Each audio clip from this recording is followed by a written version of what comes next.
You constantly struggle with this urge to take care of the needs of others before taking care of those for yourself. You have chronic people-pleasing tendencies. You have a difficulty setting boundaries, and your nose, come like say, it walk through safe because them can't hold no water. As the clock strike 18, you start to seek opportunities so that you can go find something for those so you can help out. You are a constant warrior. You go as far as volunteering to assume more responsibilities because there's this thing inside you that you feel as though if you don't, somebody is gonna hold you accountable. You fear delegating because there's this thing where you feel as though if you don't do it, it won't get done. And even though it is outside of the scope of your authority, somebody's gonna hold you accountable. You want to take charge of every family execution. At your place of employment, everybody comes to you because you are such a natural. You are a forward thinker, and one thing with you, you are gonna get the job done. If you answered yes to 1, 2, 3, 4, or all of the above, come here, make we talk about what go on.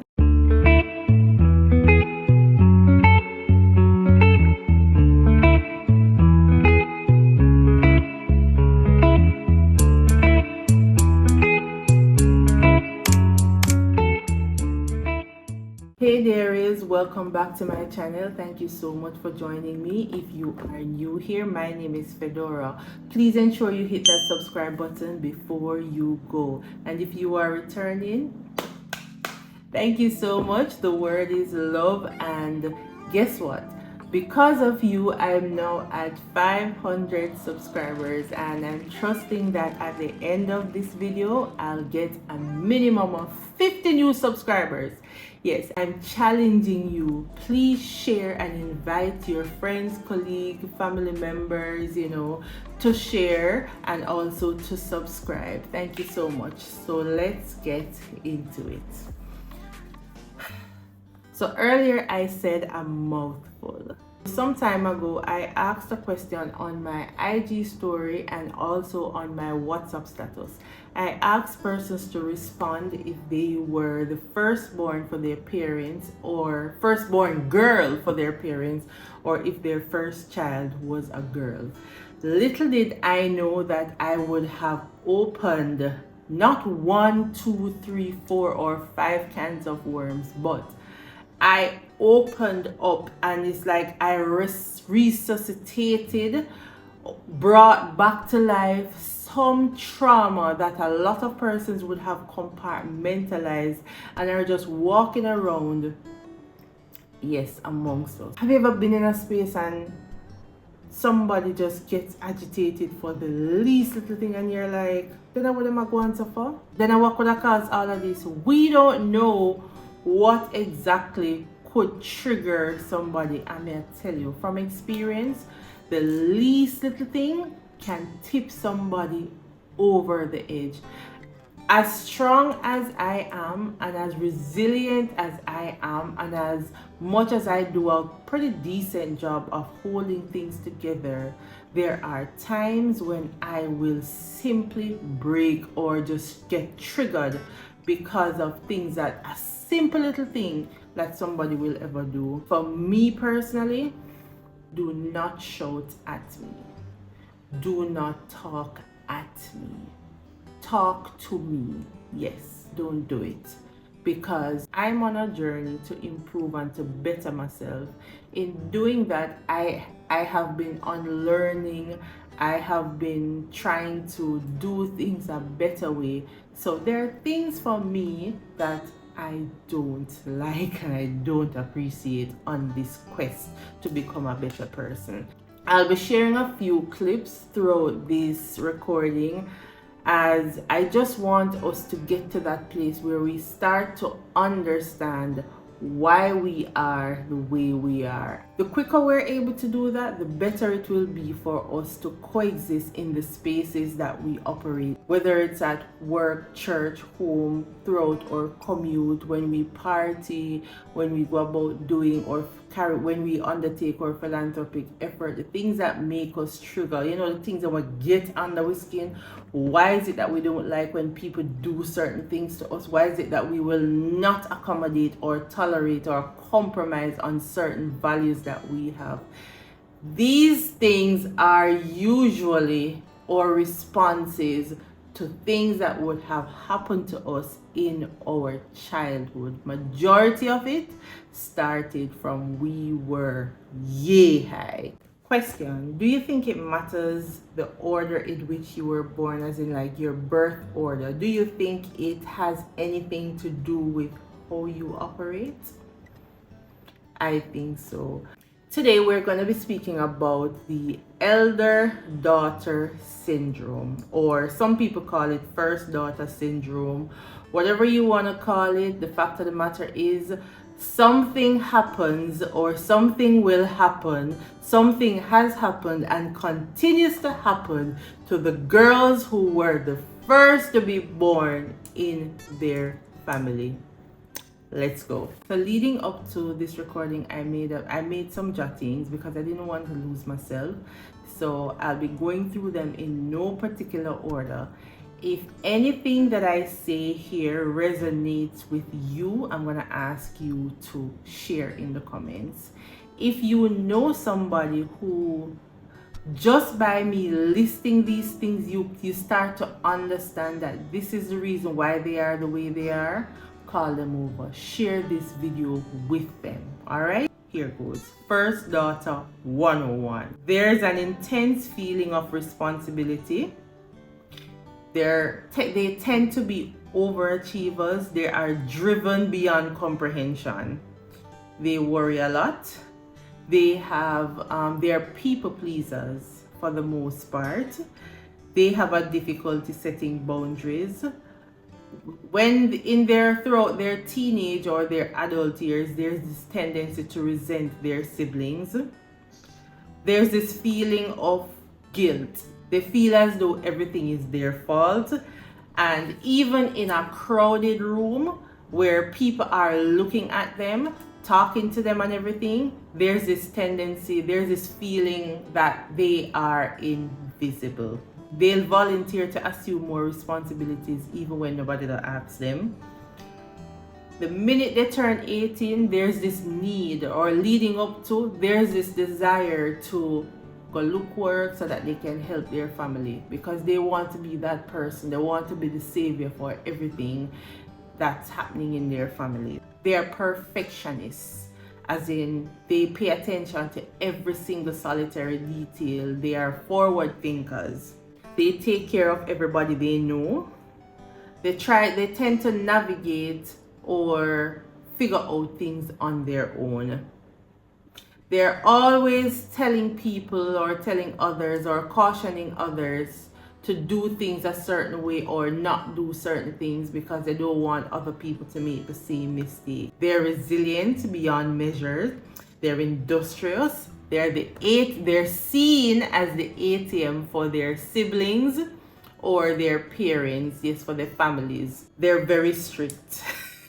They're overthinkers. Their desire to have children hinges on this need to right the wrongs that they experienced, or them simply don't want no pitney. Yes, they don't want to have any children because they want to be free. They become automatic role models for their cousins, for their siblings, for the persons who exist in the same homes, or even people in their communities. People tend to look up to them because they are deemed to be responsible. Yes. First daughters are considered to be the pseudo moms. That was indeed a mouthful. If any of that resonated with you, drop it in the comments. Just say it. So the first pattern that we're going to talk about is this urge or this intense feeling of responsibility. So you're now an adult, you go on vacation. Why do you think you need to assume responsibility for everything that's happening around you? You're at work. You were employed or tasked with doing 1, 2, 3, 4 things. Why do you feel that you need to take on the job for employee 7, 8, 9, 10, 11, or 12? Why is it that even amongst your peers, you don't want to let anybody do anything because you feel as though if you don't do it, them not gonna do it properly, and at the end of the day, the ship will sink, so might as well me be the savior? Why is it that you naturally want to hug the group work? Why do you think that nobody else in the group is able to do the work properly? Why? Could it be that you are the way you are because as the first daughter, you were given more responsibilities? If you did not do the work, your parents would come home and give it to you. You remember those days where you have 2, 3, 4, or 5 different people living inside the house, and at the end of the day, you were tasked with getting everything done? So because of that, you know the seeds were sown from that time. So now you have no choice but to assume the responsibility for everyone else that is out there. Which means that now you become overworked. You always feel tired. There's this feeling that work will never get done, and even when it's time to go off on your vacation, you can't even go because at the end of the day, you start to worry that if you're not there, something will not get done.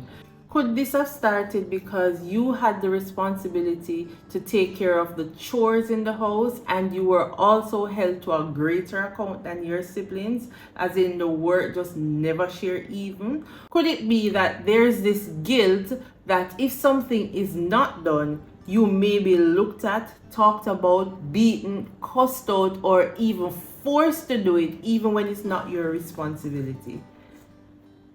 I think that's where a lot of this started. In most cultures, first daughters are usually given more womanly duties than boys. Talk truth. Did you experience this growing up? Do you recall that time where a school trip was gonna be planned, or a trip to the park, or something that would have been excited, or something that you really wanted to do, but your parents said no?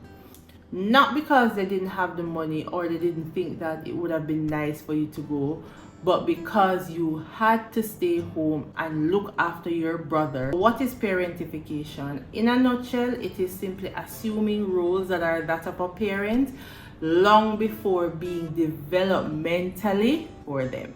What are some of these roles, you may ask? Paying bills. So an uncle, an aunt, a friend, somebody gives a child something as a reward. As the parent, because you're struggling to do things, you mandate the child to make a contribution to the operations or the running of the house out of the little gift or treat that they may get. Childcare. They have this responsibility. There's this need to come home from school and look after their siblings. They have to change pampers, bathe baby, feed baby, help with homework. They have to oversee, they have to watch, they have to do everything pertaining to their siblings because you're at work and you're struggling to make ends meet. Parentification is pretty much giving or mandating your children or child to take care of the tasks that you as the parents should be taking care of. In no way, shape, or form am I saying that your first daughter or your children should not assist with anything around the house. No, I am not. I am not saying that at no point in time should they not help you in doing something pertaining to their siblings. What I'm saying is that they should not be forced or mandated and punished if they do not or are not in a position or the capacity to do something to assist you because of a decision that you made. I'll tell you, when a child is forced to take on adult responsibilities too early in their lives, they miss out on key moments. And what I find is that in their adult years, they become the one that is always so playful.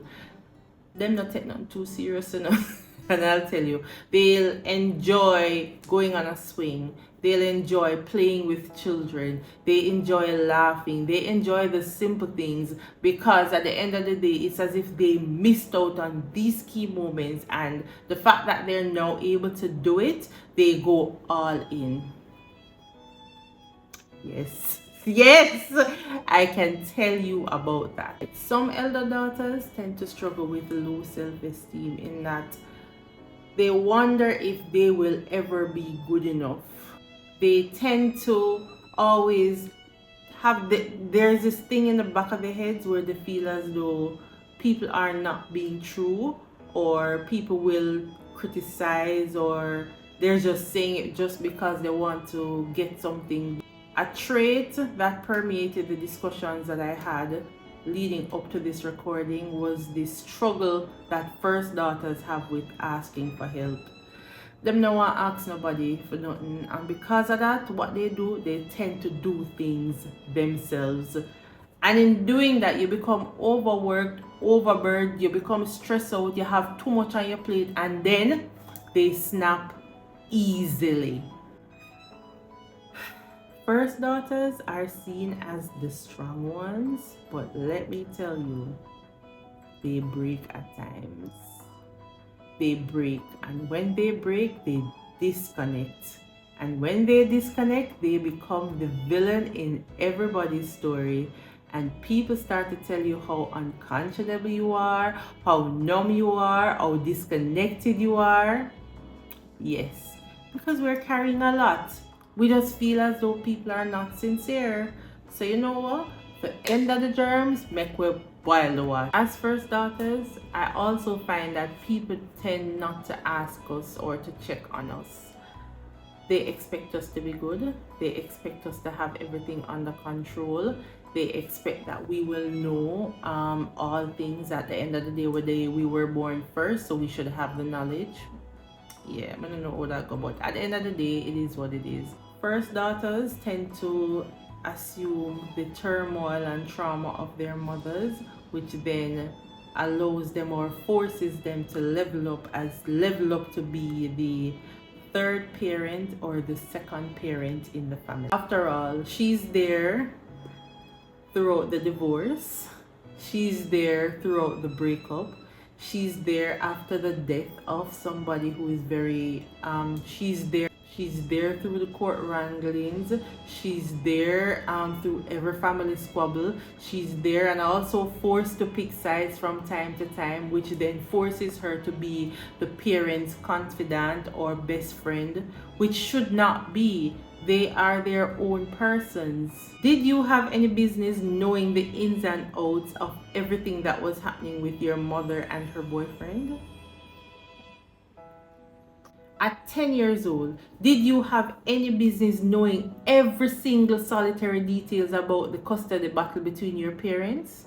At 5 years old, why were you forced to pick a side? Why were you forced to tell the truth and nothing but the truth as to everything that you saw that happened in the squabble between your mother and her sister?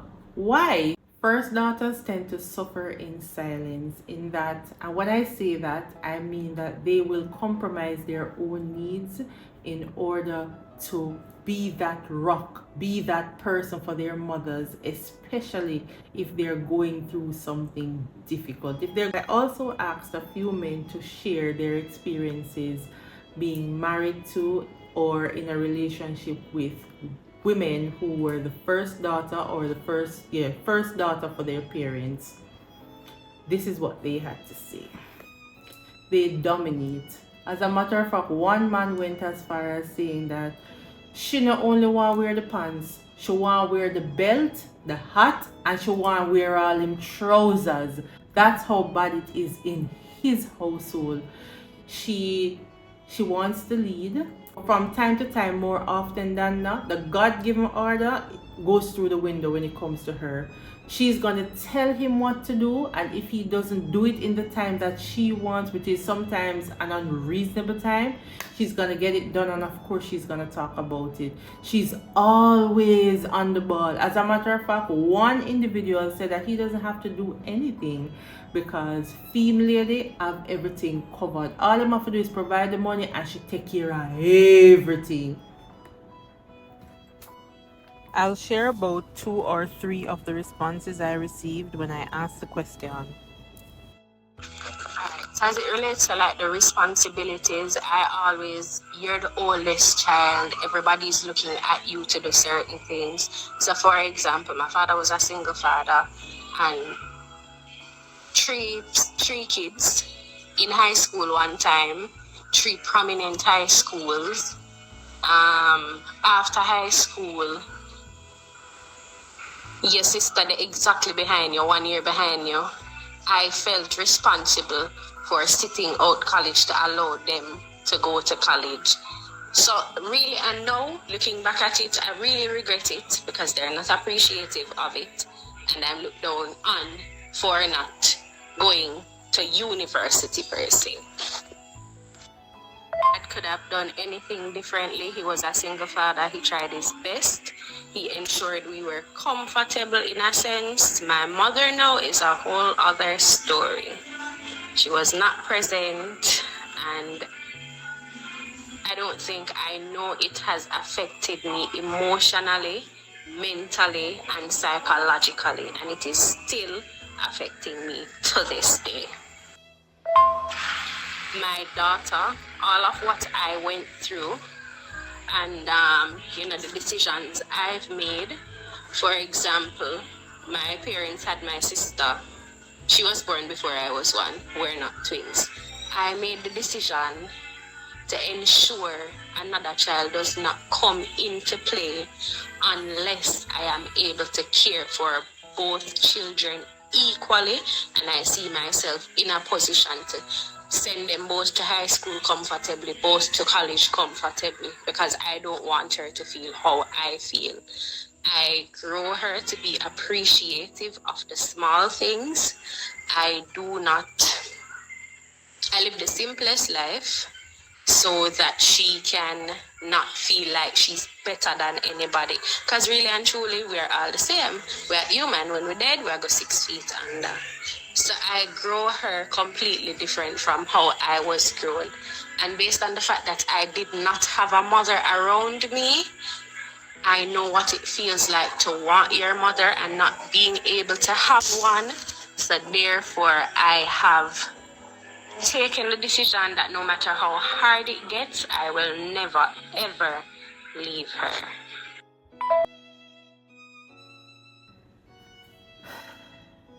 Yeah, that was a lot to unpack.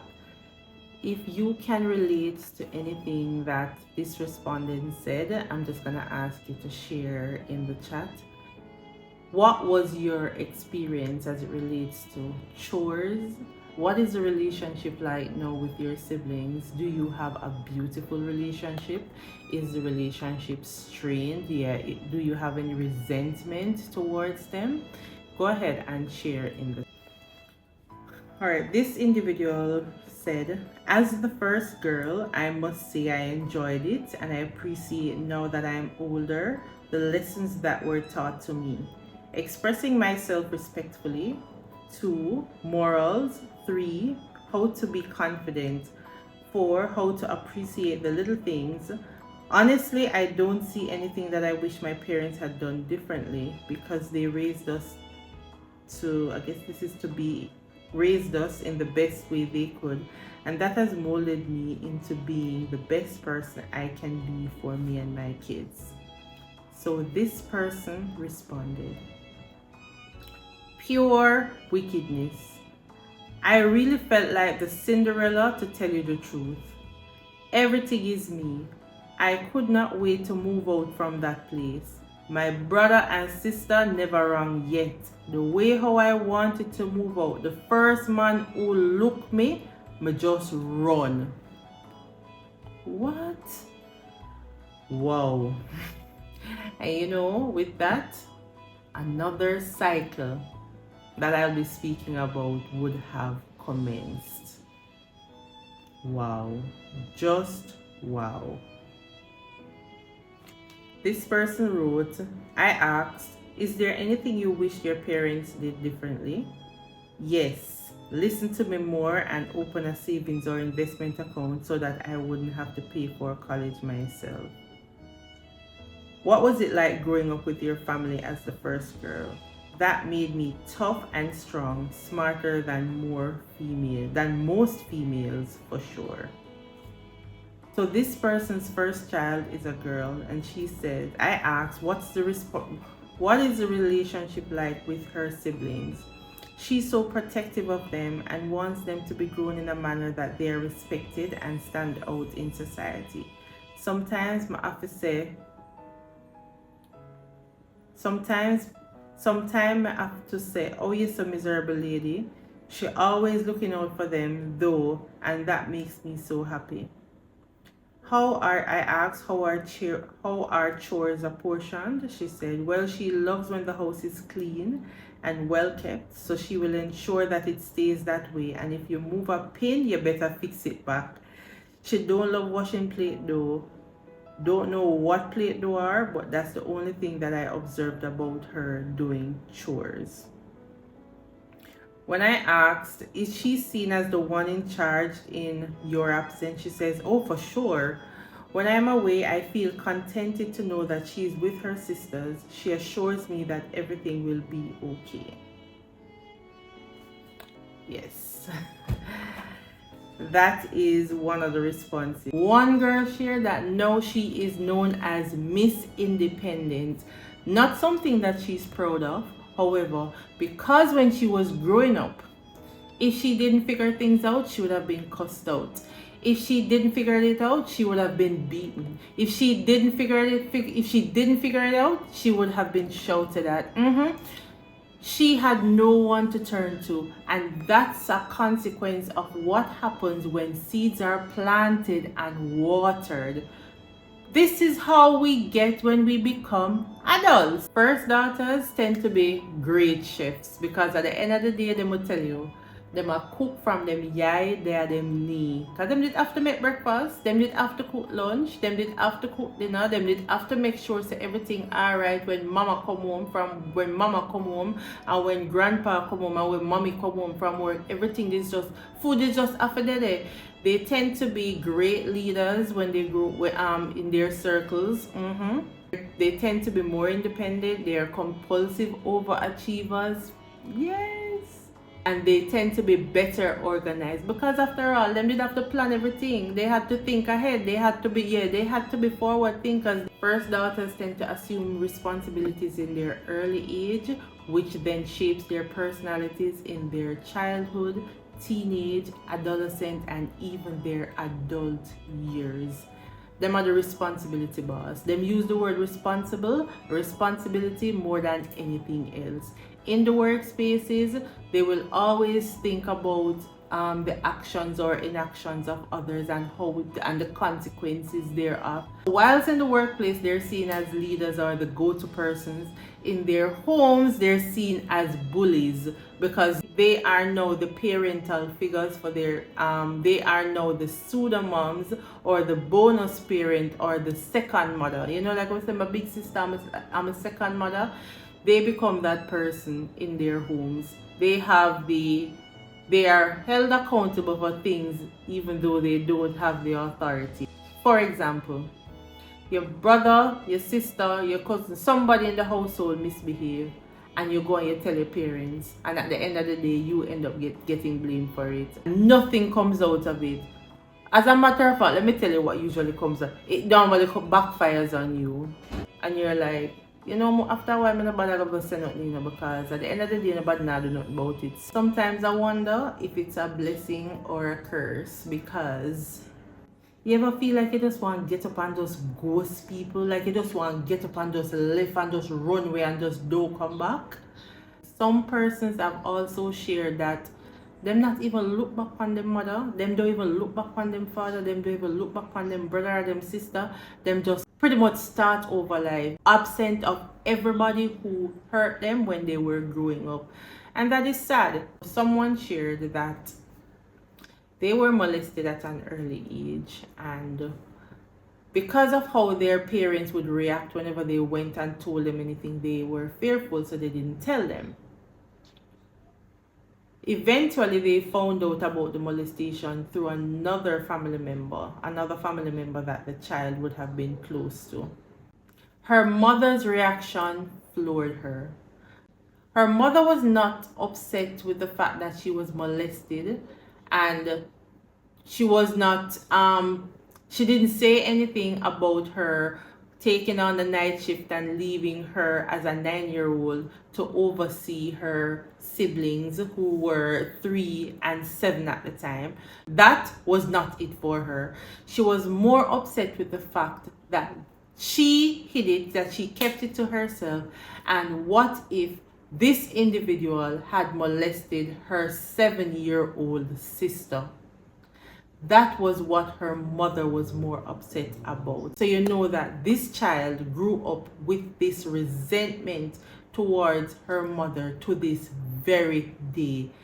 They don't see eye to eye. Her mother has tried several times to make amends. However, because of the way in which the relationship pretty much deteriorated and went south when she was in her youth, is like she doesn't have the capacity or the bandwidth to invite or include her mother in anything at this point. All right, so I'm just gonna go back to my notes just now and share a few of the jottings I made as to what happens when first daughters become adults. 1, there's this fear of being stuck in another caregiver role. You don't want to be the Proverbs 31 wife because you just feel like the girl just overworked. Yeah, you just feel like a whole heap of work, and you don't want married, you don't want none of them something because you don't want to have the responsibility of caring for anybody.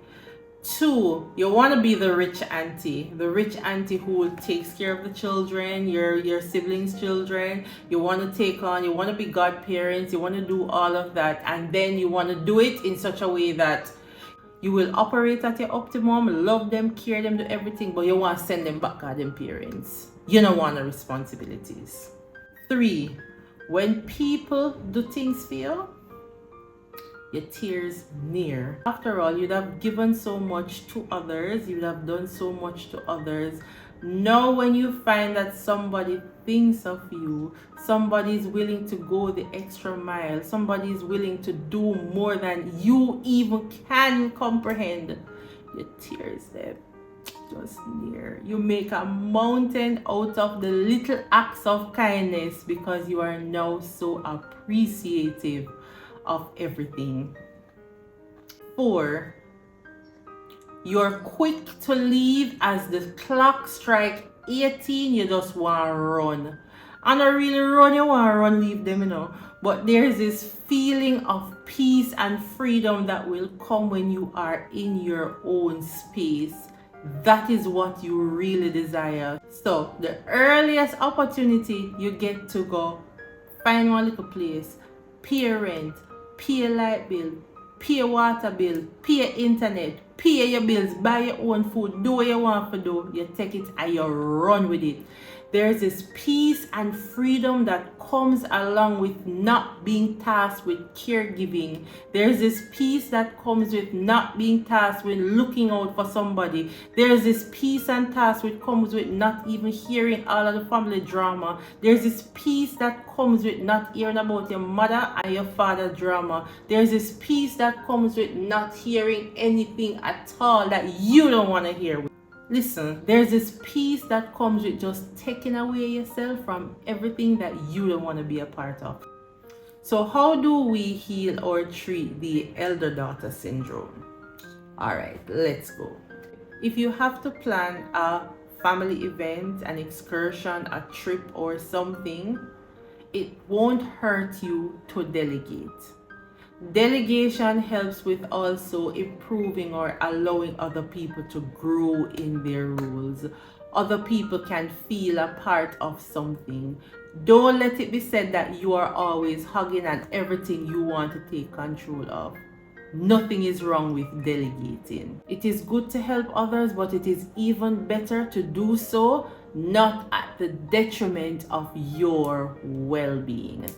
First daughters, no is a complete sentence. No need to add the fluff. No need to tell the world why you can't do it. Set your boundaries. Be clear on them. I can. I cannot. These are my limitations. I will not be able to participate. Nothing is wrong with saying that. Say your no's. Let your no's be no's. If you cannot, don't. If you don't feel as though you should, don't. All right? Create memories. Do the things that you want to do. Do the things that you enjoy. Do the things that will allow you to feel as though you are wanted. You worked hard. You deserve it. Go out, get your lash them done, get your feet rubbed, do your little pedicure, do your little manicure, go on those trips, go see the world. After all, as I said before you could not. And there's no need to feel as though you have to bring everybody along with you. You're an adult. Affirm yourself, compliment yourself, celebrate yourself. Even if nobody is doing that, please ensure you do that. There is value in celebrating, affirming, and complimenting yourself. Get into the habit of doing that for you. Rest your body. Rest allows you to recalibrate, rejuvenate, and do it again. Rest. Yes, you deserve to sleep. You work so hard from John was a boy from Wappy Philip. Sleep now. Rest. Relax. Yes, you deserve it. As parents of first daughters, be intentional about checking in on them. Ask how they are doing. Compliment them. Celebrate them. You know, nothing is wrong with saying good job. Nothing is wrong with listening to them. Because for the most part, first daughters tend to feel as though nobody hears them. They could be screaming at the top of their voices in an open space, in a crowded room. They tend to feel as though they are invisible and nobody hears them, because that's how they felt when they were growing up. As parents of first daughters, I'm gonna implore you, split the tasks evenly. Yes, it makes a difference. Don't make them get used to burnout from early. Don't make them get used to feeling as though the pressure of the world upon them. As parents of first daughters, if for whatever reason they have to give an eye on their siblings, please ensure that they are treated with respect. Don't cow them down. Don't shout after them. Don't make it feel as though their words have no meaning, or them just a do because you want them to do, or they have no authority. If it's a situation where you cannot do anything and it's a teaching moment, don't bark after them. Don't shout at them. Don't cuss them out. Don't let them feel as though they are less of a person because they're just there. They're just the sister. And because they're just the sister, their words or their actions mean nothing. So can any good thing come out of Nazareth? Of course. It's not all bad, it's not all dreary. I've seen beautiful sibling relationships that started in childhood. I've seen people go on to excel at life, to become successful because of the fact that they were chief planners, chief organizers in their earlier years.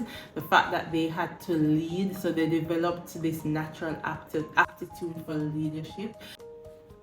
First daughters, if you desire companionship, I pray that you will meet someone who will love you and spoil you, celebrate you, affirm you, compliment you beyond your wildest dream. I pray that you will experience life like never before, that you will get an opportunity or several opportunities to see the world. After all, you've given so much, and now you deserve to be loved, cared for, celebrated, affirmed, complimented like never before. You deserve it, and I hope and I pray that God will reward you openly and accordingly. That was a lot to unpack right now. I know. If you learned anything from what was shared earlier, I'm gonna ask you to share it in the chat, to just drop your comments below. And as always, I'm gonna ask you to share this video with a minimum of 5 persons. Let's grow the Sincerely Feds family. Until next time, the word is love. Thank you so much for watching, and mwah.